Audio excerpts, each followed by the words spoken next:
If you're wondering how to maximize your productivity to just get a little bit more done and set yourself up for success, this video is for you.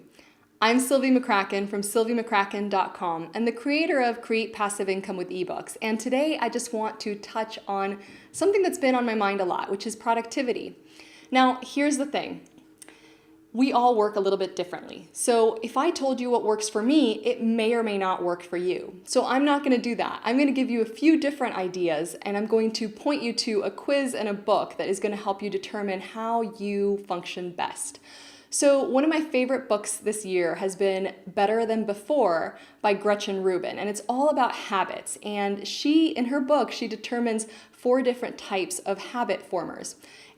She calls them questioners, upholders, obligers, and rebels.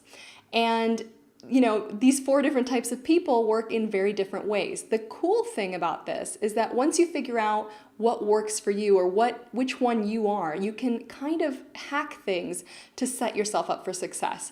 So let me give you an example. So for example, my husband and one of my daughters are obligers. And what that means is basically that they meet outer expectations, but not inner expectations. And so in an example, so that it can make a little bit more sense if you haven't read the book yet, basically what that means is they don't want to let other people down, but they often don't keep maybe the resolutions that they set for themselves. So for example, if they wanted to set a habit like go to the gym more often, just by setting that intention, they're probably not going to be successful. That said, if they decide to join, perhaps a CrossFit gym where there's some, the people are a little bit more of a community and they're waiting for them, or if they hire a personal trainer, or if they go to a class that is maybe a small group where the instructor or perhaps the other participants will be like, hey, where were you last week? They'll be much more likely to attend.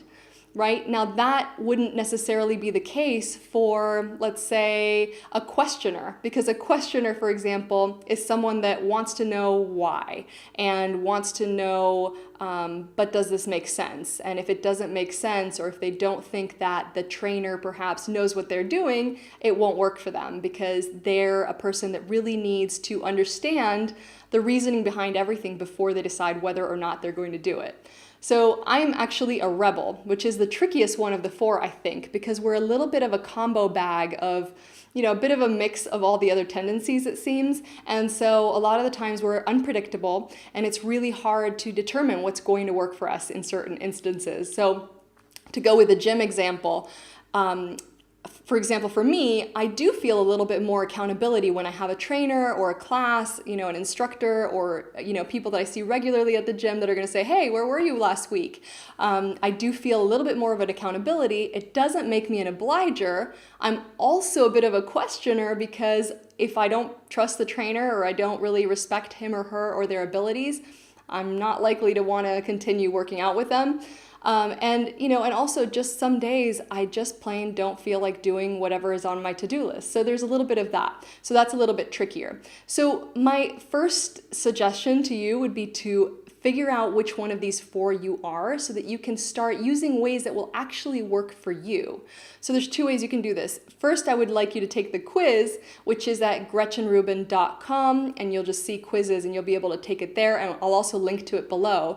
And then also read her book, Better Than Before, which is on her site, or I'll link to it below as well if you just want to get it on Amazon.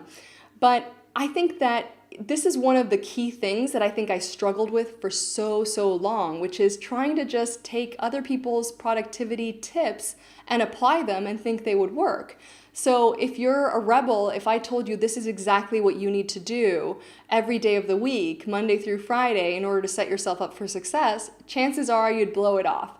So it just depends. And the other tendency that I didn't really mention much is upholder. And those people are the ones that meet both inner and outer expectations. I think they've got it pretty good because that means that they not only benefit from that external accountability, but they'll kind of meet those resolutions that they set for themselves. They're a little bit more self-motivated in that if they decide that this is what they're going to do, they just go ahead and do it. So I would love to hear from you. If you've read the book, if you haven't read the book, which one of those are you after you take the quiz? I'd love to hear from you in the comments below, and I will see you there.